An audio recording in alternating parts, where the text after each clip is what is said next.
There is not a single executive or creator in the technology industry more important than Steve Jobs. Born in San Francisco, California on February 24th, 1955, Stephen Paul was adopted by Paul and Clara Jobs shortly after birth. Steve showed a lot of interest in electronics at a young age because his family had moved to Los Altos, California. You had Hewlett Packard around there, you had other emerging companies, and so he was thrown into this mix. During high school, Jobs met Steve Wozniak, and the two were hired during summers at Hewlett Packard.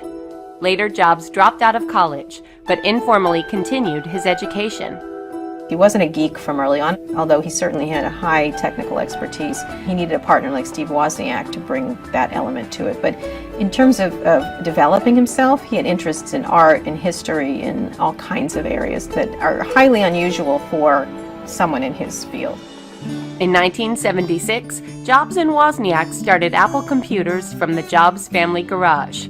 And with the Apple II, they found success. The Apple I computer didn't sell very well. It wasn't really a functional computer that demonstrated a true capability for personal computing. But what they did is they designed the Apple II. That became extremely popular, and within a few years they were selling over $100 million worth of computers. Apple went public on December 12, 1980, with a value of $1.2 billion its first day, but in the next few years lost its market share to IBM. By 1985, Apple forced Jobs to resign. When Steve Jobs was pushed out of Apple, he picked himself up again pretty quickly. He grabbed the people he wanted to be involved in his new company, which was called Next, and they started about building the new company. Jobs purchased a Lucasfilm graphics division, renamed Pixar in 1986, and worked as the company CEO while still actively developing his computer company Next.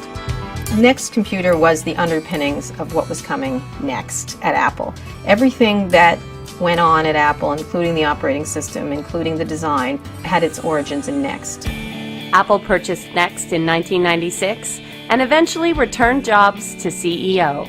His software, called Next Step, evolved into Mac OS X, which led the Apple technology revolution. The iPhone is the single most important device of the modern era. It is the smartphone, which is this all-in-one device. And so it's conceptually, the iPod to the iPhone to the iPad to what's next has been the most important trend in technology. What Apple really has done has raised the world's awareness of design and functionality. People look at these things and they just have to have them. And once they have them, they love them. In 2011, Forbes magazine named Apple the most valuable company in the world. That same year, Jobs resigned as CEO, and on October 5, 2011, Steve Jobs died due to complications from pancreatic cancer.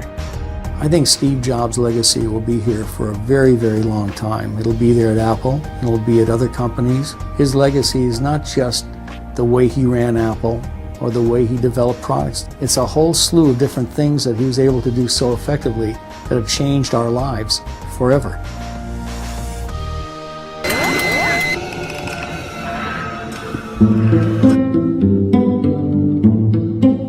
You know, Steve Jobs could be very temperamental, he could be very petulant, but it was a petulance and an impatience that was driven by a passion for his product.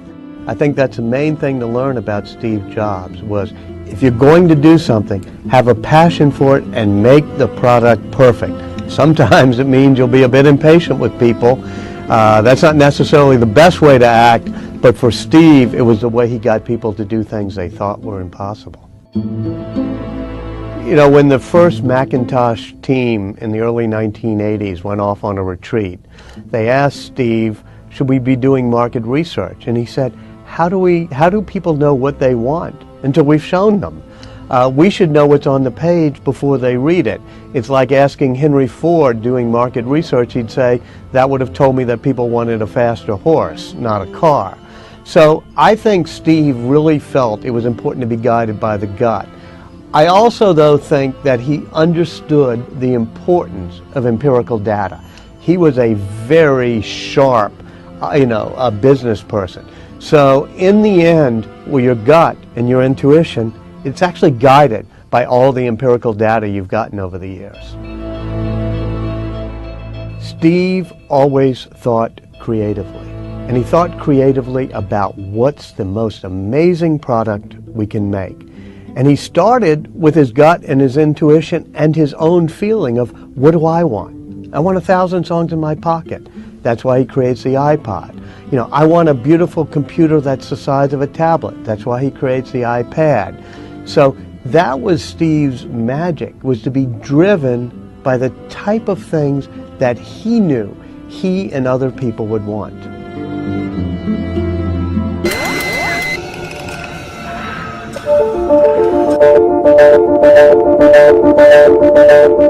The key to Steve Jobs' genius, I think, is the marriage of creativity with science. He loves to say that when he was a kid, he loved the liberal arts, but then he became an electronics geek. If you look at people in the world today, some are great at technology, like Bill Gates. Some are great at the arts, whether it's, Bono or the Beatles. But Steve Jobs could appreciate both camps, and that is what makes a great 21st century company, but frankly a 21st century economy, is being creative, but also connecting it to the science. Steve Jobs can be really brutal to the people he works with. He can really push them, and some people break under the pressure, but if you're really able to stand up to him, he loves it. They give an award to the person who stands up best to Steve Jobs. That started back in the old Macintosh days in the early 80s. So he can be very, very demanding, but he loves it when people stand up to him. I think Steve Jobs admires people who have great creativity and have a spiritual aura to them. Gandhi, the Maharaji, who was his spiritual leader when he took up Zen Buddhism, but also Einstein, and then people who were great technologists and artists such as Edison and Ford. If you look at the Think Different ads, he picked out every one of those. That Picasso picture, that John Lennon picture, Bobby Kennedy. He wanted to show who his heroes were, and that's what distinguished those Think Different ads.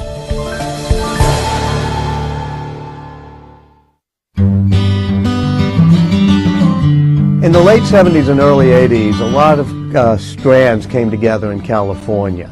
You had the hippie movement, you had the free speech movement, but you also had self-awareness and spirituality and Est and Esalen and Zen Buddhism. You also had the computer culture, the wireheads, the electronic geeks, the phone freakers and stuff like that. They tended not to get along too well until the early 80s, when people like Steve Jobs came from both camps, loved reading the Whole Earth catalog, but also loved reading popular electronics and figuring that out. I think that's where Apple comes from, is that mix of the counterculture and technology. Apple started, Steve Wozniak created the Apple II, which was the first easy-to-use personal computer for the home. But it was very sort of hacker-like. It had lots of slots, and you had to get your own monitor and fix it. And Steve Jobs said, we want to make this for everybody, not just for the hobbyists. We want to make it like an appliance, that you could just pull it out of the box and make it work. And there was a small group doing something called the Macintosh, led by a guy named Jeff Raskin, and Steve eventually decided, I want to run that project. And it was a pretty tough power struggle there at Apple, but Steve prevailed. He took over that project and he made it something that was a simple, easy to use, with a graphical interface, and it became the computer that really launched the home computer revolution.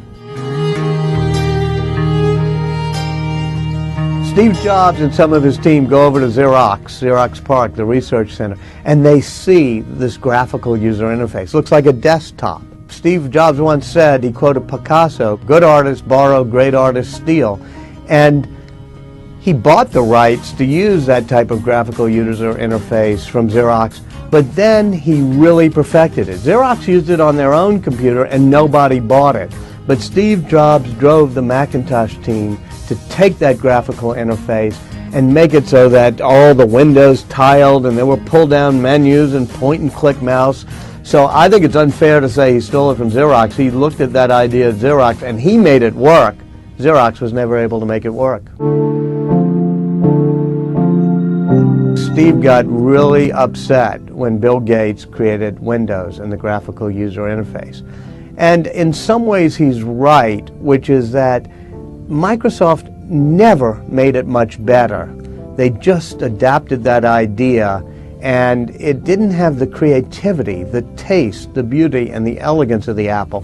But because Microsoft was willing to license it to all computer manufacturers, it ended up being the dominant standard, and that really got under Steve's skin.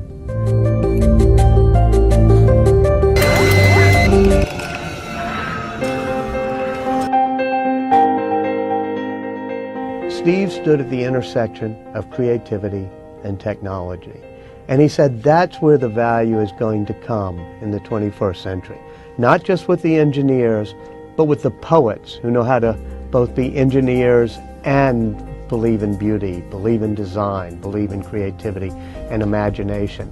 And so I think that's where the entrepreneurs of this coming decade are going to be coming from, is those who can apply creativity to great engineering. Steve felt it was important only to have A players. When people say, why was he rough on people? When I asked him, why were you so rough on people? He'd say, I had a team that was totally inspired. They would march through walls to get to where we needed to go. That's what you need to do. And if you become too lax, the team gets lauded with B players. I only want to march with A players. Steve Jobs failed quite a few times, got ousted from Apple in 1985. But he kept his focus. He kept saying, here's a product I feel passionate about. Whether it was a Pixar movie or Next Computer, which is what he did after he got ousted from Apple. Then when he finally gets brought back to Apple, he says, here's the 4 products we need to make first. Let's focus. Let's not look back at our failures.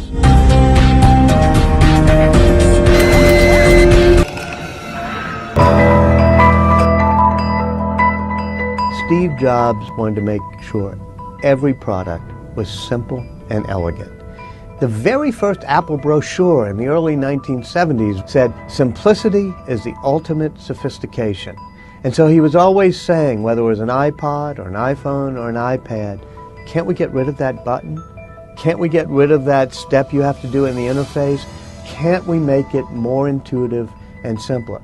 So there is a Zen-like simplicity to all Apple products. It comes from the fact that they're designed end to end.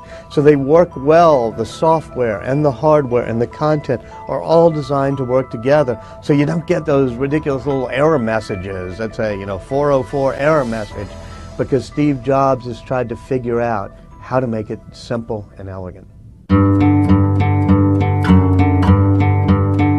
One of the great collaborations of our time has been Johnny Ive, the design director, and Steve Jobs. And they go into this room that's sort of behind big metal doors and guarded by, a couple of people in a glass booth so that very few people can get in there. And it's the design studio of Johnny Ive, and it's got about 8 big tables, and all the future Apple products are there with different models. And what Steve Jobs loves to do is just walk around those tables with Johnny Ive, not be shown the drawings or be talked to. He likes to fondle it. He likes to say, so this is how the new iPad would look. It doesn't feel friendly. It doesn't feel like I could pick it up with one hand. Don't you want to put a little bit of a curve here? And they kept going back so that some of you maybe not be able to tell the changes they were making, but just a tiny curve on the way it was shaped, just because Steve Jobs wanted that design to be perfect. If you look at the Sony Corporation, they should have invented the iPod. They had a music division, they had a hardware division, they had personal devices. They were the ones who had come up with the Walkman. But all those divisions at Sony, just like at many corporations, were each fighting with each other. The hardware division wanted something, the music division was kind of worried about it. Steve Jobs didn't believe in that. He believed in centralizing command at Apple so that everybody worked together for the good of Apple, and there weren't separate divisions doing consumer devices and desktop hardware. Otherwise, the people who are running the Macintosh might say, well, this iPad, that's going to hurt our desktop computer business. That's why it's an innovative company that keeps coming up with new things, because Jobs is very insistent that you don't let one division compete against another.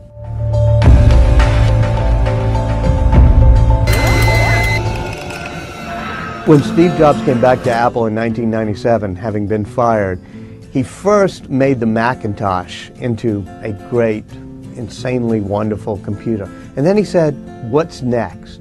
He realized that the first decade of the 21st century, he was going to have to transform Apple into being a consumer products company, something that was going to make really great devices that would connect to your computer. The computer would be the hub for all of your content. When he started working on the iPod, the main thing he kept doing was eliminating things, eliminating buttons, making it simpler, making it so it was so intuitive you didn't need a manual. He was able to do that because he was able to link the iPod to the Macintosh and do an end-to-end solution the way companies like Sony or Microsoft or Dell couldn't do. When Steve Jobs created the iPod and he had the software that connected to it, which was iTunes, he realized most people were just ripping off music, whether it was Napster or Kazaa or any of the peer-to-peer file sharing programs. People were getting their music for free. That shouldn't have really bothered him. It made the iPod more valuable, but he really did care about music. So he wanted to find a way, he called it good karma, that you could get your music and get it simply and cheaply. So he created the notion of 99 cents to buy a song.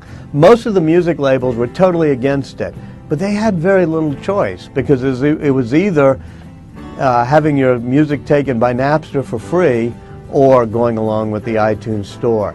So every day he would be calling the heads of the record labels and some of the bands and saying, here, come look at this. This is why you have to be a part of it.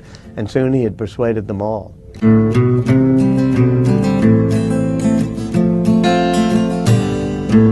The iPod was enormously successful. Millions sold. Soon it was more than 40% of Apple's revenues. So Steve Jobs became worried. Success was not something he liked to rest on. He liked to believe that if you didn't cannibalize yourself, somebody else would cannibalize you. So he's always willing to say, what are we going to do next, even if it might hurt an older product. And what he figured out was that people were using their cell phones as cameras, and that was destroying the camera market.